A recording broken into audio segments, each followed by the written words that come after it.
Hi, നിങ്ങൾ എല്ലാവരും കണ്ടിട്ടുള്ള സിനിമയാണ് നരസിംഹം അല്ലെ? എല്ലാവർക്കും അറിയാം, ലാലേട്ടന്റെ വളരെ അതിപ്രശസ്തമായ ഒരു സിനിമയാണ്. അതിനകത്ത് ഇങ്ങനെ ഒരു സീൻ ഉണ്ട്. അപ്പൊ നിങ്ങൾ വിചാരിക്കുന്നത് എന്താ ഈ സീൻ കാണിക്കുന്നത്? ഇതിനകത്ത് മഹാനടനായ ശ്രീ തിലകനെ വിളിച്ചോണ്ട് പോകുന്ന അല്ലെങ്കിൽ അറസ്റ്റ് ചെയ്തുകൊണ്ട് പോകുന്ന ഒരു സീനാണ് അല്ലെ? ഇങ്ങനെയാണോ അറസ്റ്റ് ചെയ്യേണ്ടത്? പലപ്പോഴും സിനിമകളും സീരിയലുകളൊക്കെ നമ്മളെ തെറ്റിദ്ധരിപ്പിക്കാറുണ്ട്. അപ്പൊ നമ്മൾ ഒരു പൊതുജനം, ഒരു പരീക്ഷ എഴുതുന്നതിലുപരി ഒരു പൊതുജനം എന്ന നിലയിൽ നമ്മൾ അറിഞ്ഞിരിക്കേണ്ട ചില കാര്യങ്ങളുണ്ട്. എങ്ങനെയാണ് അറസ്റ്റ് ചെയ്യുന്നത്? അറസ്റ്റ് ചെയ്യുമ്പോൾ പാലിക്കപ്പെടേണ്ട കാര്യങ്ങൾ എന്തൊക്കെയാണ് നമ്മൾ അറിയണം, തീർച്ചയായിട്ടും അറിയണം. ഇങ്ങനെയല്ല ശരിക്കും അറസ്റ്റ് ചെയ്യേണ്ടത്. നിങ്ങൾക്കറിയാം, ആ സിനിമയിലെ വളരെ സമുന്നത സ്ഥാനത്ത് നിന്ന് റിട്ടയർ ചെയ്തിരുന്ന ഒരു വ്യക്തിയാണ് ശ്രീ തിലകൻ. അപ്പൊ അദ്ദേഹത്തെ ജഡ്ജായിട്ടിരുന്നിട്ട് റിട്ടയർ ചെയ്ത ആളാണ് ശ്രീ തിലകൻ. അദ്ദേഹത്തെ വിളിച്ചാൽ തന്നെ നിയമത്തിന്റെ നല്ല വശങ്ങളെ കുറിച്ചൊക്കെ അറിയാവുന്ന, നിയമത്തിന്റെ എല്ലാ വശങ്ങളെ കുറിച്ചും അറിയാവുന്ന അദ്ദേഹം വിളിച്ചാൽ തന്നെ സ്വമേധയാ അറസ്റ്റിന് തയ്യാറാവുന്ന ഒരാളെ ഇങ്ങനെ പിടിച്ചു വലിച്ച് വീട്ടിൽ നിൽക്കുന്ന വേഷത്തിൽ കൊണ്ടുപോകേണ്ട ആവശ്യമുണ്ടോ? നിങ്ങൾക്ക് അറിയണം. അപ്പൊ നമ്മള് BNSSന്റെ പ്രധാനപ്പെട്ട സെക്ഷനെ കുറിച്ചാണ് ഇന്ന് മനസ്സിലാക്കാൻ പോകുന്നത്. എയിം സ്റ്റഡി സെന്ററിലാണ് ഞാനിപ്പോൾ ഉള്ളത്.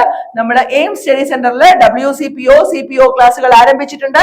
കോൺടാക്ട് ചെയ്യേണ്ട നമ്പർ 9446537080. ഇങ്ങനെയാണോ അറസ്റ്റ് ചെയ്യേണ്ടത്? നമുക്ക് നോക്കാം അല്ലെ? അങ്ങനെയാണെങ്കിൽ നരസിംഹത്തിൽ അറസ്റ്റ് ചെയ്ത് ശരിയായോ? നിങ്ങൾ തന്നെ കമന്റ് ചെയ്യൂ താഴെ. നമുക്ക് നോക്കാം.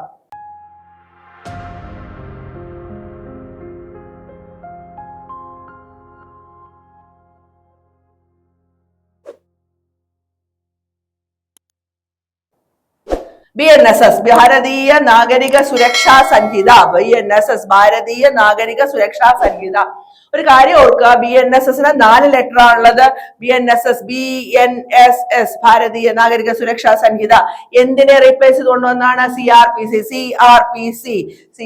റീപ്ലേസ് ചെയ്തുകൊണ്ട് വന്ന ഭാരതീയ നാഗരിക സുരക്ഷാ സംഹിതയിലെ അറസ്റ്റ് ചെയ്യുമ്പോൾ പോലീസ് ഉദ്യോഗസ്ഥൻ പാലിക്കേണ്ട കാര്യങ്ങളെ കുറിച്ച് പരാമർശിക്കുന്നത് സെക്ഷൻ 36 അപ്പൊ സെക്ഷൻ 36 എന്താ നോക്കാം അല്ലെ?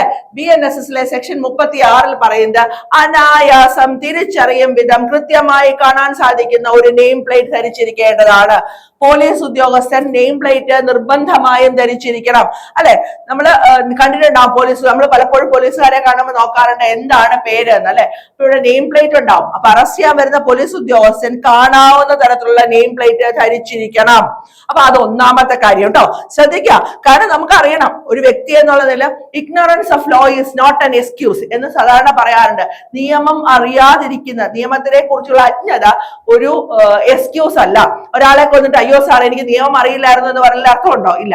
അപ്പൊ അതുപോലെ നിയമങ്ങൾ അറിഞ്ഞിരിക്കണം. ഒരു സാധാരണ പൗരന് നിയമം അറിഞ്ഞിരിക്കണം. അല്ലാതെ LLB പാസ്സാവണം നിർബന്ധമൊന്നുമില്ല. എല്ലാവരും അറിഞ്ഞിരിക്കേണ്ട കാര്യമാണ്.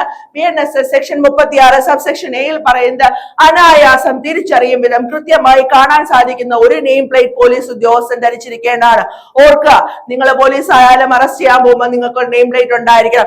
നിങ്ങളെ കാണുക ഈ സ്ഥാനത്ത് അല്ലെ? അപ്പൊ നിങ്ങളെ കാണുക, നിങ്ങൾ ഇങ്ങനെയാണോ അറസ്റ്റ് ചെയ്യേണ്ടത്? നിങ്ങൾ ഒരു വ്യക്തിയെ അറസ്റ്റ് ചെയ്യാൻ പോകുമ്പോൾ എങ്ങനെയാണോ അറസ്റ്റ് ചെയ്യേണ്ടത് നോക്കുക. കൃത്യമായി പേര് കാണുന്ന വിധം ഒരു നെയിം പ്ലേറ്റ് ധരിച്ചിരിക്കണം. നെയിം പ്ലേറ്റ് ഉണ്ടായിരിക്കണം. അത് നിങ്ങൾക്ക് കാണാം, നെയിം പ്ലേറ്റ് ഉണ്ട്. ഓക്കെ, നെയിം പ്ലേറ്റ് ധരിച്ചിരിക്കേണ്ടത് ആവശ്യമാണ്. അതുപോലെ BNSS സെക്ഷൻ 36 സബ്സെക്ഷൻ B, ആ പോലീസ് ഉദ്യോഗസ്ഥന് ഒരു അറസ്റ്റ് മെമ്മോറാണ്ടം തയ്യാറാക്കേണ്ടതാണ്.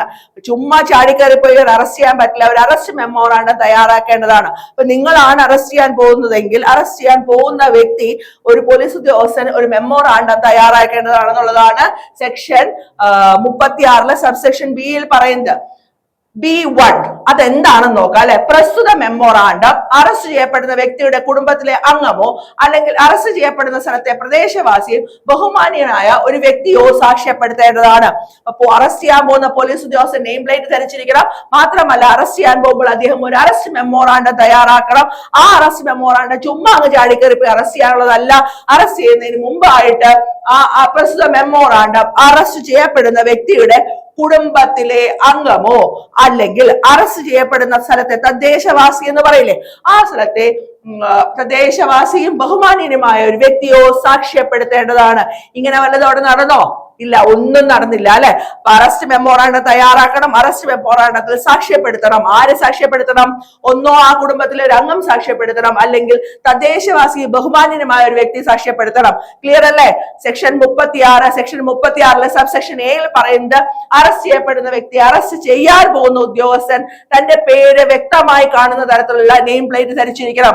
36 സബ്സെക്ഷൻ ബിയിൽ പറയുന്നത് പ്രസ്തുത അറസ്റ്റ് നടക്കുന്ന സമയത്ത് അറസ്റ്റ് മെമ്മോറാണ്ടം തയ്യാറാക്കണം. 36 സബ്സെക്ഷൻ ബിയിൽ 1 പറയുന്നത് അറസ്റ്റ് മെമ്മോറാണ്ടം സാക്ഷ്യപ്പെടുത്തിയിരിക്കണം. ആരെ സാക്ഷ്യപ്പെടുത്തണം?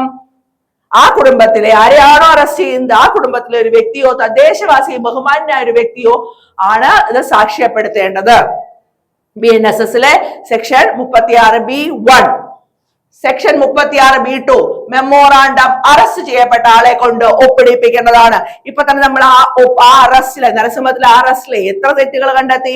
അറസ്റ്റ് ചെയ്യപ്പെടേണ്ട വ്യക്തി ആരെയാണോ അറസ്റ്റ് ചെയ്യേണ്ടത് ആ വ്യക്തിയെ കൊണ്ട് ആ മെമ്മോറാണ്ടം സൈൻ ചെയ്യിപ്പിച്ചിരിക്കണം, ഒപ്പിടിപ്പിക്കേണ്ടതാണ്.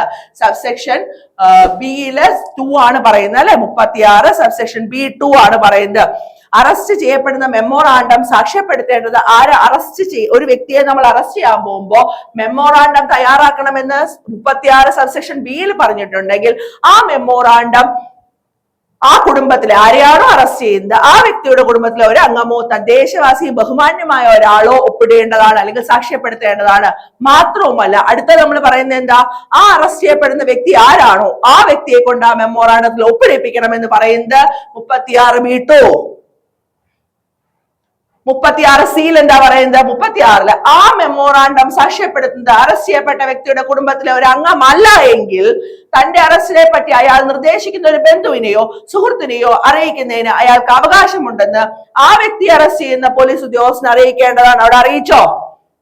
നിയമം അറിയാവുന്ന വ്യക്തിയാണ്, ജഡ്ജായിട്ടിരുന്ന ആളാണ് എങ്കിൽ പോലും പോലീസ് ഉദ്യോഗസ്ഥന്റെ കടമയാണ് ആ വ്യക്തിയെ അറിയിക്കുക എന്നുള്ളത്.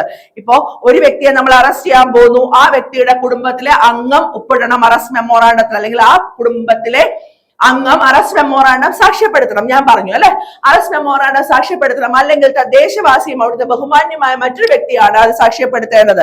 ഇപ്പൊ നമുക്കറിയാം നമ്മുടെ കുടുംബത്തിലെ ഒരാൾ അവിടെ ഇല്ല, അയാളല്ല സാക്ഷ്യപ്പെടുത്തിയതെങ്കിൽ മറ്റൊരു വ്യക്തിയാണ് സാക്ഷ്യപ്പെടുത്തിയെങ്കിൽ ഈ അറസ്റ്റ് ചെയ്യപ്പെട്ട വ്യക്തിയുടെ ബന്ധുവിനെയോ സുഹൃത്തിനെയോ ആരെയാണോ അറസ്റ്റ് ചെയ്തത് ആ അറസ്റ്റിനെ പറ്റിയിട്ട് ആ അറസ്റ്റ് ചെയ്യപ്പെട്ട വ്യക്തിക്ക് തന്റെ സുഹൃത്തിനെയോ അതുപോലെ തന്റെ ബന്ധുവിനെയോ അറിയിക്കുന്നതിന് അവകാശമുണ്ട് എന്നുള്ളത് അറസ്റ്റ് ചെയ്യാൻ വന്ന പോലീസ് ഉദ്യോഗസ്ഥൻ അറസ്റ്റ് ചെയ്യപ്പെട്ട ആളെ അറിയിക്കണം.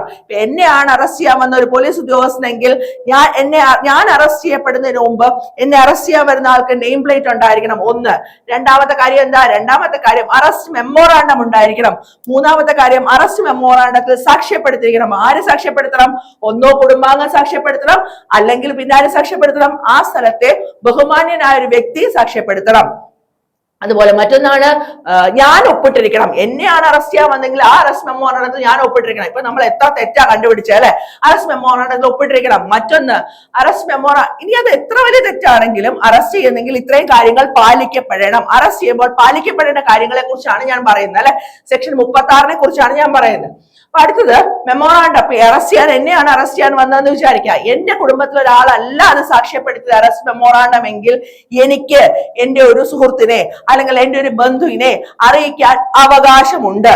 അതിപ്പോ അവകാശമുണ്ടെന്ന് എനിക്കറിയാമെങ്കിലും പോലീസ് ഉദ്യോഗസ്ഥന് എന്നെ അത് അറിയിക്കണം. കാരണം ഇങ്ങനെ ഒരു അവകാശമുണ്ട്, നിങ്ങൾക്ക് വേണമെങ്കിൽ നിങ്ങളുടെ സുഹൃത്തിനെയോ ബന്ധുവിനെയോ വിളിക്കാം, ഈ അറസ്റ്റിനെ കുറിച്ച് പറയാം എന്ന് അറിയിക്കാം. എന്ന് അറിയിക്കേണ്ട ബാധ്യത ആർക്കാണ്? എന്ന് അറിയിക്കേണ്ട കടമ ആർക്കാണ്? പോലീസ് ഉദ്യോഗസ്ഥരാണ്. ഇത് വല്ലതും ചെയ്യാറുണ്ടോ? സെക്ഷൻ 36 ഇതൊക്കെ കൊണ്ടാണ് നിങ്ങൾക്ക് ഇത് പറഞ്ഞത്. ഇതൊക്കെ പാലിക്കപ്പെടണം.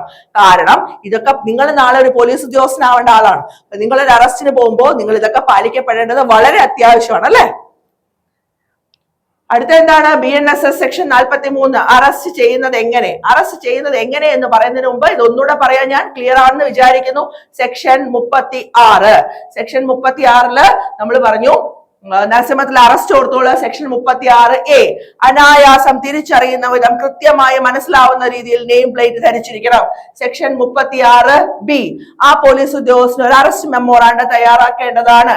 സെക്ഷൻ 36B1 എന്താണ്? പ്രസ്തുത മെമ്മോറാണ്ടം അറസ്റ്റ് ചെയ്യപ്പെടുന്ന വ്യക്തിയുടെ കുടുംബത്തിലെ അംഗമോ അല്ലെങ്കിൽ തദ്ദേശവാസിയും ആ സ്ഥലത്തെ ബഹുമാന്യനായ മറ്റൊരു വ്യക്തിയോ അത് സാക്ഷ്യപ്പെടുത്തിയിരിക്കണം.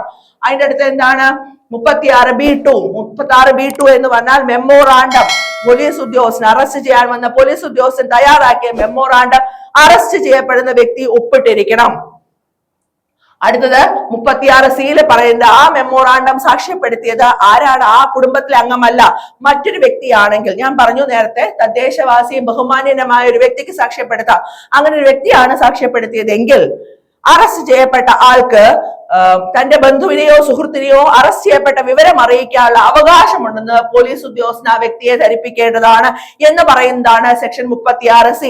അപ്പൊ ക്ലിയർ ആയില്ലേ എങ്ങനെയാണ് അറസ്റ്റ്, ഏതൊക്കെ കാര്യങ്ങൾ പോലീസ് ഉദ്യോഗസ്ഥൻ എന്തൊക്കെ കാര്യങ്ങൾ പാലിക്കണമെന്ന് മനസ്സിലായിട്ടുണ്ടാകുന്നു വിചാരിക്കുന്നു. വീണ്ടും പറയുന്നു, എയിം സ്റ്റഡി സെന്ററിൽ WCPO CPOയുടെ ക്ലാസ്സുകൾ ആരംഭിച്ചു കഴിഞ്ഞു. നിങ്ങൾക്ക് കോൺടാക്ട് ചെയ്യേണ്ട നമ്പർ 9446537080. സ്പെഷ്യൽ ടോപ്പിക് എടുക്കാൻ എയിം സ്റ്റഡി സെന്ററിനോടൊപ്പം ഞാനും ഉണ്ടായിരിക്കും. എന്റെ പേര് അഡ്വക്കേറ്റ് പത്മശ്രീ രാധാകൃഷ്ണൻ. സോ സമയം പാഴാക്കരുത്. നമുക്ക് എത്രയും പെട്ടെന്ന് BNSഉം BNSSഉം BSA ഒക്കെ പഠിച്ച് പോലീസ് ആവണ്ടേ? തീർച്ചയായിട്ടും ആവണം. തൊപ്പിയിട്ട് തലയിൽ ആ തൊപ്പിയിട്ടിട്ട് ഒന്ന് സല്യൂട്ട് ചെയ്യുന്ന ആ ദിവസം നിങ്ങളുടെ മനസ്സിൽ സ്വപ്നമായിട്ട്, വെറും സ്വപ്നമായിട്ടുള്ള നിങ്ങളുടെ മനസ്സിനുള്ളിൽ തീയായിട്ടുണ്ടെങ്കിൽ നിങ്ങൾ തീർച്ചയായിട്ടും അതിനുവേണ്ടി പരിശ്രമിക്കും. പരിശ്രമം ഒരിക്കലും വൃഥാവിലായുള്ള സിസ്റ്റമാറ്റിക് ആയിട്ടുള്ള സ്റ്റഡി പ്ലാനും കൃത്യമായിട്ടുള്ള മോക്ക് ടെസ്റ്റുകളും അതുപോലെ PYQ ക്വസ്റ്റ്യൻ ഡിസ്കഷനും എല്ലാം മെന്റർഷിപ്പ് സപ്പോർട്ടും എല്ലാം ഉണ്ടായിരിക്കും നിങ്ങളോടൊപ്പം. അതുകൊണ്ട് തന്നെ ഞാൻ വീണ്ടും ആവർത്തിക്കുന്നു, കിട്ടാവുന്ന ഒരു അവസരം, നല്ലൊരു ചാൻസ് നിങ്ങൾ മിസ്സാക്കരുത്. നിങ്ങൾ കൃത്യമായിട്ട് സിസ്റ്റമാറ്റിക് ആയിട്ട് പഠിച്ചു തുടങ്ങുക. ഒന്ന് ആലോചിച്ച് നോക്കിയേ, ഒരു ദിവസം നിങ്ങളൊന്ന് ആലോചിച്ച് നോക്കിയേ, നിങ്ങൾ ആ തൊപ്പി ഇട്ടിട്ട് നിങ്ങൾ അച്ഛന്റെ അമ്മയുടെ മുമ്പിൽ നിന്ന് നിൽക്കുന്ന ആ ഒരു നിമിഷം അവരുടെ മനസ്സിൽ അല്ലെങ്കിൽ അവരുടെ കണ്ണിൽ നിന്നുണ്ടാവുന്ന ഒരു തുള്ളി കണ്ണുനീരാണ് നിങ്ങളുടെ ജീവിതത്തിൽ വിലമതിക്കാനാവാത്ത ഏറ്റവും വലിയ സമ്പാദ്യം എന്ന് മനസ്സിലോർത്തുകൊണ്ട് പഠിക്കാനായിട്ട് റെഡി ആയിരിക്കാം. പഠിക്കാൻ നിങ്ങൾ തയ്യാറാണെങ്കിൽ പഠിപ്പിക്കാൻ ഞങ്ങൾ തയ്യാറാണ്. വരികയല്ലേ? അപ്പൊ നമുക്ക് നോക്കാം അറസ്റ്റ് ഹൗ മെയ്ഡ്. അറസ്റ്റ് ചെയ്യുന്നത് എങ്ങനെയാണ്? സെക്ഷൻ 43(1). സെക്ഷൻ 43(1) പറയുന്നത്, ഒരാളെ അറസ്റ്റ് ചെയ്യുമ്പോൾ അയാൾ വാക്കാലോ പ്രവർത്തിയാലോ കസ്റ്റഡിയോട് സഹകരിക്കുന്നില്ല എങ്കിൽ പോലീസ് ഉദ്യോഗസ്ഥനോ അല്ലെങ്കിൽ അത് ചെയ്യുന്ന മറ്റൊരു വ്യക്തിക്കോ ഈ വ്യക്തിയുടെ ശരീരത്തിൽ സ്പർശിക്കുകയോ തടഞ്ഞു വെക്കുകയോ ചെയ്യാവുന്നതാണ്. എന്തൊരു കണ്ടീഷനിലാണ് നമുക്ക് അറസ്റ്റ് ചെയ്യപ്പെടുന്ന വ്യക്തിയെ സ്പർശിക്കുകയോ തടഞ്ഞു വെക്കുകയോ ചെയ്യാനുള്ള അധികാരം വാക്കാലോ പ്രവർത്തിയാലോ നിസ്സഹകരണം ഉണ്ടാവുമ്പോഴാണ്. ഇപ്പൊ എന്നെ അറസ്റ്റ് ചെയ്യാൻ വരുമ്പോൾ ഞാൻ എന്നെ അറസ്റ്റ് ചെയ്യാൻ പറ്റില്ല എന്ന് പറഞ്ഞ പ്രതിഷേധം ഉണ്ടാക്കുന്നു. എന്നെ അറസ്റ്റ് ചെയ്യാൻ വരുമ്പോൾ ഞാൻ പ്രവർത്തി കൊണ്ട് ആ അറസ്റ്റിനെ തടയുന്നു എങ്കിൽ എന്നെ തടഞ്ഞു വെക്കുകയോ സ്പർശിക്കുകയോ ചെയ്യാവുന്ന എന്ന് പറയുന്നതാണ് സെക്ഷൻ 43 സബ്സെക്ഷൻ 1. മറക്കരുത് കേട്ടോ. 43 സബ്സെക്ഷൻ 1 ഒരാളെ അറസ്റ്റ് ചെയ്യുമ്പോൾ അയാൾ വാക്കാലോ പ്രവർത്തിയാലോ നിസ്സഹകരണം കാണിക്കുന്നു അല്ലെങ്കിൽ സഹകരിക്കുന്നില്ല എങ്കിൽ പോലീസ് ഉദ്യോഗസ്ഥൻ അല്ലെങ്കിൽ ആരാണോ അറസ്റ്റ് ചെയ്യാൻ പോകുന്നത് ആ വ്യക്തിക്ക് അറസ്റ്റ് ചെയ്യപ്പെടേണ്ട വ്യക്തിയെ തടഞ്ഞു നിർത്താനോ അല്ലെങ്കിൽ സ്പർശിക്കാനോ ചെയ്യാവുന്നതാണ്. സ്പർശിക്കാനോ അധികാരമുണ്ട്. എന്നാൽ ഒരു സ്ത്രീയെ അറസ്റ്റ് ചെയ്യുമ്പോൾ നിങ്ങൾ എപ്പോഴും ശ്രദ്ധിക്കേണ്ട കാര്യമാണ്, എല്ലാ പ്രിവിലേജും കിട്ടുന്ന ഒരു വിഭാഗമാണ് സ്ത്രീകൾ എന്ന് പറയുന്നത്. അത് ആവശ്യമാണ്. സ്ത്രീയെ അറസ്റ്റ് ചെയ്യുന്ന സന്ദർഭങ്ങളിൽ ആര് വേണം? അവർ വാക്കാലോ പ്രവർത്തിയാലോ കസ്റ്റഡിക്ക് വിധേയമാകുന്നില്ല എന്നുണ്ടെങ്കിൽ ഒരു പോലീസ് ഉദ്യോഗസ്ഥൻ സ്ത്രീ അല്ലാത്ത പക്ഷം സ്ത്രീയുടെ ശരീരത്തിൽ സ്പർശിക്കാൻ പാടില്ല. നിങ്ങൾ ഓർത്താൽ മതി, ഒരു മെഡിക്കൽ എക്സാമിനേഷൻ ആണെങ്കിൽ സ്ത്രീ കൂടെ ഉണ്ടെങ്കിൽ മെഡിക്കൽ എക്സാമിനേഷൻ നടത്താൻ പറ്റുള്ളൂ, അല്ലെ? അറസ്റ്റ് ചെയ്ത് പോകുമ്പോൾ. അതുപോലെ തന്നെ അറസ്റ്റ് ചെയ്യാൻ വരുന്ന ആള് അറസ്റ്റ് ചെയ്യപ്പെടേണ്ട വ്യക്തി, അറസ്റ്റ് ചെയ്യുന്നത് എന്നെയാണെന്ന് വിചാരിക്കുക, സ്ത്രീയാണ് ഞാൻ, അപ്പൊ എന്നെയാണ് അറസ്റ്റ് ചെയ്യുന്നതെങ്കിൽ ഞാൻ വാക്കാൽ പ്രതിഷേധിക്കുകയാണ് അല്ലെങ്കിൽ പ്രവർത്തിയാൽ പ്രതിഷേധിക്കുകയാണ്, വാക്കാലോ പ്രവർത്തിയാലോ നിസ്സഹകരണം കാണിക്കുകയാണെങ്കിൽ എന്റെ ദേഹത്തെ സ്പർശിക്കാനുള്ള അവകാശം ഒരു പോലീസ് ഉദ്യോഗസ്ഥനുമില്ല, ആ പോലീസ് ഉദ്യോഗസ്ഥൻ സ്ത്രീ അല്ല എങ്കിൽ. ഓക്കെ, അതാണ് പ്രധാനപ്പെട്ട കാര്യം, അല്ലെ? ഒരു സ്ത്രീയെ അറസ്റ്റ് ചെയ്യപ്പെട്ട സന്ദർഭങ്ങളിൽ അവർ വാക്കാലോ പ്രവർത്തിയാലോ കസ്റ്റഡിക്ക് വിധേയമാകുന്നില്ലെങ്കിൽ പോലീസ് ഉദ്യോഗസ്ഥർ സ്ത്രീ അല്ലാത്ത പക്ഷം സ്ത്രീയുടെ ശരീരത്തിൽ സ്പർശിക്കാൻ പാടില്ല. അതാണ് സെക്ഷൻ 43 സബ്സെക്ഷൻ 1. സെക്ഷൻ 43 സബ്സെക്ഷൻ 1 പറയുന്നത് ക്ലിയർ ആണല്ലോ. വാക്കാലോ പ്രവർത്തിയാലോ നിസ്സഹകരണം കാണിക്കുകയാണെങ്കിൽ അറസ്റ്റ് ചെയ്യപ്പെടുന്ന വ്യക്തിക്ക് ആ അറസ്റ്റ് ചെയ്യപ്പെടുന്ന വ്യക്തിയെ തടഞ്ഞു നിർത്താനോ അല്ലെങ്കിൽ സ്പർശിക്കാനോ പോലീസ് ഉദ്യോഗസ്ഥനോ അറസ്റ്റ് ചെയ്യപ്പെടാൻ അറസ്റ്റ് ചെയ്യാൻ പോകുന്ന വ്യക്തിക്ക് അവകാശമുണ്ട്. ഒരു പോലീസാണ് പോകുന്നത്, ആ പോലീസ് അല്ല മറ്റൊരു വ്യക്തിയാണ് പോകുന്നത്, എന്നെയാണ് അറസ്റ്റ് ചെയ്യാൻ വന്നതെങ്കിൽ, എന്നെ വേണ്ട ഏതെങ്കിലും ഒരു പുരുഷനെയാണ് അറസ്റ്റ് ചെയ്യാൻ വന്നതെങ്കിൽ ആ പുരുഷൻ വാക്കാലോ പ്രവർത്തിയാലോ നിസ്സഹകരണം കാണിക്കുന്നുവെങ്കിൽ അയാളെ സ്പർശിക്കാനോ അല്ലെങ്കിൽ തടഞ്ഞു നിർത്താനോ അധികാരമുണ്ട്. പക്ഷെ എന്നെയാണ് അറസ്റ്റ് ചെയ്യാൻ വന്നതെങ്കിൽ, അറസ്റ്റ് ചെയ്യാൻ വന്ന പോലീസ് ഉദ്യോഗസ്ഥൻ സ്ത്രീ അല്ല എന്നുണ്ടെങ്കിൽ എന്നെ സ്പർശിക്കാൻ പാടില്ല. അത് സെക്ഷൻ 43 സബ്സെക്ഷൻ 1. ഓക്കെ, അപ്പൊ അടുത്ത് നോക്കിയാലോ, 43 സബ്സെക്ഷൻ 2. ഒരു വ്യക്തിയെ അറസ്റ്റ് ചെയ്യാനുള്ള ശ്രമത്തെ ബലപ്രയോഗത്തിലൂടെ എതിർക്കുകയോ അറസ്റ്റിൽ നിന്ന് രക്ഷപ്പെടാൻ ശ്രമിക്കുകയോ ചെയ്താൽ പോലീസിന് മറ്റു വ്യക്തികളെയോ ആവശ്യമായ മറ്റു മാർഗങ്ങളെയോ ഉപയോഗിക്കാവുന്നതാണ്. ഒരു പോലീസ് ഉദ്യോഗസ്ഥൻ മറ്റൊരു വ്യക്തിയെ അറസ്റ്റ് ചെയ്യാനായിട്ട് ചെന്നു. അങ്ങനെ അറസ്റ്റ് ചെയ്യാനായിട്ട് ചെന്നപ്പോ ആ വ്യക്തി അറസ്റ്റ് ചെയ്യാനുള്ള ഒരു ശ്രമം നടക്കുകയാണ്. നമ്മൾ പോയി അറസ്റ്റ് ചെയ്യാൻ പോവാണല്ലോ, കാര്യങ്ങളൊക്കെ പറഞ്ഞു, മെമ്മോറാണ്ടത്തിലൊക്കെ ഒപ്പിടിപ്പിച്ചു, അങ്ങനെയൊക്കെ കാര്യങ്ങളൊക്കെ ചെയ്തു വന്നപ്പോ ബലപ്രയോഗത്തിലൂടെ എതിർക്കുകയാണ്. അതോടൊപ്പം തന്നെ അറസ്റ്റിൽ നിന്ന് രക്ഷപ്പെടാൻ ശ്രമിക്കുകയാണ്. പലപ്പോഴും നമ്മൾ കണ്ടിട്ടുണ്ടാവും അല്ലെ, സിനിമയിലും സീരിയലുകളിലും കണ്ടാവും, പോലീസ് ഉദ്യോഗസ്ഥരെ അറസ്റ്റ് ചെയ്യാൻ വരുമ്പോ ആരാണോ അറസ്റ്റ് ചെയ്യപ്പെടുന്ന വ്യക്തി അയാൾ ഓടി രക്ഷപ്പെടും. അപ്പൊ അങ്ങനെ ഓടി രക്ഷപ്പെടാൻ ശ്രമിക്കുകയോ ബലപ്രയോഗത്തിലൂടെ എതിർക്കുകയോ ചെയ്യുകയാണെങ്കിൽ പോലീസിന് മറ്റു വ്യക്തികളുടെ സഹായം അഭ്യർത്ഥിക്കാവുന്നതാണ്. അല്ലെങ്കിൽ ആവശ്യമായ മറ്റു മാർഗങ്ങൾ, അദ്ദേഹത്തെ അറസ്റ്റ് ചെയ്യപ്പെടുന്ന വ്യക്തിയെ അറസ്റ്റ് ചെയ്യാനായിട്ട് മറ്റു മാർഗങ്ങളോ ഉപയോഗിക്കാവുന്നതാണ് എന്ന് പറയുന്നതാണ് സെക്ഷൻ 43 സബ്സെക്ഷൻ 2. അപ്പൊ എങ്ങനെയാണ് അറസ്റ്റ് ചെയ്യാൻ പോകുമ്പോൾ എന്ത് ചെയ്യണം? അറസ്റ്റ് ചെയ്യാൻ പോകുമ്പോൾ നമ്മൾ കൃത്യമായിട്ട് ആ വ്യക്തിയെ ഉപദ്രവിക്കാൻ പാടില്ല എന്നുള്ളതാണ് മെയിൻ ആയിട്ടുള്ള കാര്യം. ആ വ്യക്തി വാക്കാലോ പ്രവർത്തിയാലോ നിസ്സഹകരണം കാണിക്കുന്നുവെങ്കിൽ അദ്ദേഹത്തെ തടഞ്ഞു നിർത്താനോ സ്പർശിക്കാനോ ഉള്ള അവകാശമുണ്ട്.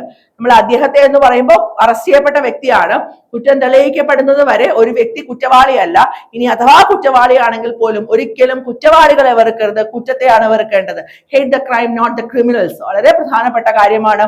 നമ്മൾ അറസ്റ്റ് ചെയ്യുന്നതും ശിക്ഷിക്കുന്നതും ഒക്കെ എന്തിനു വേണ്ടിയിട്ടാണ്? റിഫോർമേഷന് വേണ്ടിയിട്ടാണ്, കൂടുതൽ കുറ്റവാളിയാക്കാൻ വേണ്ടിയിട്ടല്ല എന്നതും കൂടെ എല്ലാ പോലീസ് ഉദ്യോഗസ്ഥന്മാരും മനസ്സിലാക്കേണ്ട കാര്യമാണ്, എല്ലാ പൊതുജനങ്ങളും മനസ്സിലാക്കേണ്ട കാര്യമാണ്. അപ്പൊ സെക്ഷൻ 43 നിസ്സഹകരണം കാണിക്കുന്നു, അറസ്റ്റ് ചെയ്യപ്പെട്ട വ്യക്തി നിസ്സഹകരണം കാണിക്കുന്നുവെങ്കിൽ അദ്ദേഹത്തെ സ്പർശിക്കാനോ തടഞ്ഞു നിർത്താനോ അവകാശമുണ്ട്. അത് സ്ത്രീയാണെങ്കിൽ പോലീസ് ഉദ്യോഗസ്ഥൻ സ്ത്രീ അല്ലാത്ത പക്ഷം സ്പർശിക്കാൻ പാടില്ല എന്ന് പറയുന്നതാണ് 43 സബ്സെക്ഷൻ 1. 43 സബ്സെക്ഷൻ 2 പറയുന്നത് അറസ്റ്റ് ചെയ്യാനുള്ള ശ്രമത്തെ എതിർക്കുകയോ ബലപ്രയോഗം നടത്തുകയോ ചെയ്യുകയാണെങ്കിൽ എന്താണ് ചെയ്യേണ്ടത്? അറസ്റ്റ് ചെയ്യാനായിട്ട് ഓടി രക്ഷപ്പെടുക അങ്ങനെ എന്തെങ്കിലും ചെയ്യുകയാണെങ്കിൽ അറസ്റ്റ് ചെയ്യാനായിട്ട് മറ്റുള്ള വ്യക്തികളെയോ മറ്റു മാർഗങ്ങളെയോ ആശ്രയിക്കാവുന്നതാണ് എന്ന് പറയുന്നതാണ് 43 സബ്സെക്ഷൻ 2. Section 43 subsection 2. 43(3) അതായത് ഹാൻഡ് കഫ്, കൈവിലങ്ങ് എപ്പോഴാണ് ഇടുന്നത്? പോലീസ് ഉദ്യോഗസ്ഥന് കുറ്റകൃത്യത്തിന്റെ സ്വഭാവവും ഗൗരവവും കണക്കിലെടുത്ത് ഒരു വ്യക്തിയെ അറസ്റ്റ് ചെയ്യുമ്പോഴോ അല്ലെങ്കിൽ ആവർത്തിച്ചുള്ള കുറ്റവാളിയായ ഒരാളെയോ കസ്റ്റഡിയിൽ നിന്ന് രക്ഷപ്പെട്ട ഒരാളെയോ കോടതിയിൽ ഹാജരാക്കുമ്പോഴോ കൈവിലങ്ങ് അഥവാ ഹാൻഡ് കഫ് ഉപയോഗിക്കാവുന്നതാണ്. ഹാൻഡ് കഫ് അറസ്റ്റ് ചെയ്യുമ്പോൾ എല്ലായ്പ്പോഴും ഹാൻഡ് കഫ് ഉപയോഗിക്കണമെന്ന് ഒരു നിർബന്ധവും ഇല്ല. അത് വളരെ നമ്മൾ കുറ്റകൃത്യം എത്രത്തോളം ഗൗരവമായ കുറ്റകൃത്യമാണ്, അല്ലെങ്കിൽ കുറ്റകൃത്യത്തിന്റെ സ്വഭാവം എന്താണ്, പ്രതി രക്ഷപ്പെടാനുള്ള ഒരു സാധ്യതയുണ്ട്, അല്ലെങ്കിൽ ആവർത്തിച്ച് കുറ്റം ചെയ്യുന്ന ഒരാളാണ്, എന്താ പറയുക, സ്ഥിരമായിട്ട് റിപ്പീറ്റഡ് ആയിട്ടുള്ള ഒഫൻഡർ ആണ്, റിപ്പീറ്റഡ് ആയിട്ട് ക്രൈം ചെയ്യുന്ന ആളാണ്, ആവർത്തിച്ച് കുറ്റം ചെയ്യുന്ന ഒരാളെയോ കസ്റ്റഡിയിൽ നിന്ന് രക്ഷപ്പെട്ട ഒരാളോ അല്ലെങ്കിൽ കോടതിയിൽ ഹാജരാക്കുമ്പോഴോ കൈവിലങ്ങ് ഉപയോഗിക്കാം എന്ന് പറയുന്നതാണ് 43 സബ്സെക്ഷൻ 3 എന്ന് പറയുന്നത്. പോലീസ് ഉദ്യോഗസ്ഥന് കുറ്റകൃത്യത്തിന്റെ ഗൗരവവും സ്വഭാവവും കണക്കിലെടുത്ത് ഒരു വ്യക്തിയെ അറസ്റ്റ് ചെയ്യുമ്പോഴോ അല്ലെങ്കിൽ ആവർത്തിച്ച് കുറ്റം ചെയ്യുന്ന ആളാണെങ്കിലോ കസ്റ്റഡിയിൽ നിന്ന് രക്ഷപ്പെട്ട ഒരാളാണെങ്കിലോ കോടതിയിൽ ഹാജരാക്കുമ്പോഴോ ആണ് കൈവിലങ്ങ് ഉപയോഗിക്കാൻ സാധിക്കുക എന്ന് പറയുന്നതാണ് 43 സബ്സെക്ഷൻ 3. സംഘടിത കുറ്റകൃത്യം, ഓർഗനൈസ്ഡ് ക്രൈം, സംഘടിതമായ കുറ്റകൃത്യം, തീവ്രവാദ പ്രവർത്തനം, ടെററിസം എന്ന് പറയുന്നത്, മയക്കുമരുന്നുമായി ബന്ധപ്പെട്ട കുറ്റകൃത്യം, നിയമവിരുദ്ധമായി ആയുധം കൈവശം വെക്കുന്നവർ, കൊലപാതകം, ബലാത്സംഗം, ആസിഡ് ആക്രമണം, ഇതൊക്കെ ഭയങ്കര വലിയ കുറ്റകൃത്യങ്ങളാണല്ലേ. നമുക്കറിയാം, സംഘടിത കുറ്റകൃത്യം, തീവ്രവാദ പ്രവർത്തനം, മയക്കുമരുന്നുമായി ബന്ധപ്പെട്ട കുറ്റകൃത്യം, നിയമവിരുദ്ധമായ ആയുധം കൈവശം വെക്കുന്നവർ, കൊലപാതകം, ബലാത്സംഗം, ആസിഡ് ആക്രമണം, മനുഷ്യക്കടത്ത്, ഹ്യൂമൻ ട്രാഫിക്കിംഗ്, കള്ളനോട്ട് അച്ചടി, വിതരണം ചെയ്യൽ, കുട്ടികൾക്കെതിരായ ലൈംഗിക അതിക്രമം, രാജ്യദ്രോഹ കുറ്റം എന്നീ കുറ്റകൃത്യങ്ങൾ ചെയ്തവരെയും പോലീസ് ഉദ്യോഗസ്ഥര് കൈവിലങ്ങ് ഉപയോഗിച്ച് അറസ്റ്റ് ചെയ്യാവുന്നതാണ്. അപ്പൊ ഏതൊക്കെ സന്ദർഭങ്ങളിലാണ് കൈവിലങ്ങ് ഉപയോഗിച്ച് അറസ്റ്റ് ചെയ്യാവുന്നത് എന്ന് പറയുന്നതാണ് സെക്ഷൻ 43 സബ്സെക്ഷൻ 3 എന്ന് പറയുന്നത്. പോലീസ് ഉദ്യോഗസ്ഥന്റെ കുറ്റകൃത്യം ഞാനിവിടെ പറഞ്ഞു കുറ്റകൃത്യത്തിന്റെ സ്വഭാവവും ഗൗരവവും. എന്താണ് ഈ കുറ്റകൃത്യത്തിന്റെ സ്വഭാവവും ഗൗരവവും എന്നാണ് ഞാൻ ഇത് പറഞ്ഞത്. സംഘടിത കുറ്റകൃത്യം, അതുപോലെ ഹ്യൂമൻ ട്രാഫിക്കിംഗ്, കള്ളനോട്ട് അച്ചടിക്കൽ, വിതരണം ചെയ്യൽ, ഇതൊക്കെ ഇതിനകത്ത് ഗൗരവപ്പെട്ട കുറ്റങ്ങളാണ് കേട്ടോ. അപ്പൊ ഗൗരവവും സ്വഭാവവും കണക്കിലെടുത്ത് ഒരു വ്യക്തിയെ അറസ്റ്റ് ചെയ്യുമ്പോൾ അല്ലെങ്കിൽ ആവർത്തിച്ചുള്ള കുറ്റവാളിയായ ഒരാളെ, റിപ്പീറ്റഡ് ആയിട്ടുള്ള ഒഫൻഡറെ, കസ്റ്റഡിയിൽ നിന്ന് രക്ഷപ്പെട്ട ഒരാളെ കോടതിയിൽ ഹാജരാക്കുമ്പോൾ ഒക്കെ കൈവിലങ്ങ് ഉപയോഗിക്കാവുന്നതാണ്. സംഘടിത കുറ്റകൃത്യം, തീവ്രവാദ പ്രവർത്തനം, മയക്കുമരുന്നുമായി ബന്ധപ്പെട്ട കുറ്റകൃത്യം, നിയമവിരുദ്ധമായ ആയുധം കൈവശം വയ്ക്കൽ, കൊലപാതകം, ബലാത്സംഗം, ആസിഡ് ആക്രമണം, മനുഷ്യക്കടത്ത്, കള്ളനോട്ട് അച്ചടി, വിതരണം ചെയ്യൽ, കുട്ടികൾക്കെതിരായ ലൈംഗിക അതിക്രമം, നമുക്കറിയില്ല പോക്സോയുടെ അണ്ടറിൽ വരുന്ന കാര്യങ്ങൾ, രാജ്യദ്രോഹ കുറ്റം എന്നീ കുറ്റകൃത്യങ്ങൾ ചെയ്തവരെ പോലീസ് ഉദ്യോഗസ്ഥനെ അറസ്റ്റ് ചെയ്യുമ്പോൾ കൈവിലങ്ങ് ഉപയോഗിക്കാം. എങ്ങനെയാണ് അറസ്റ്റ് ചെയ്യേണ്ടതെന്നുള്ളത് ഞാൻ പറഞ്ഞത്. 41(1), 41(2), 41(3) മൂന്നും ക്ലിയർ ആയിട്ടാണെന്ന് വിചാരിക്കുന്നു. നിസ്സഹകരണമാണ്.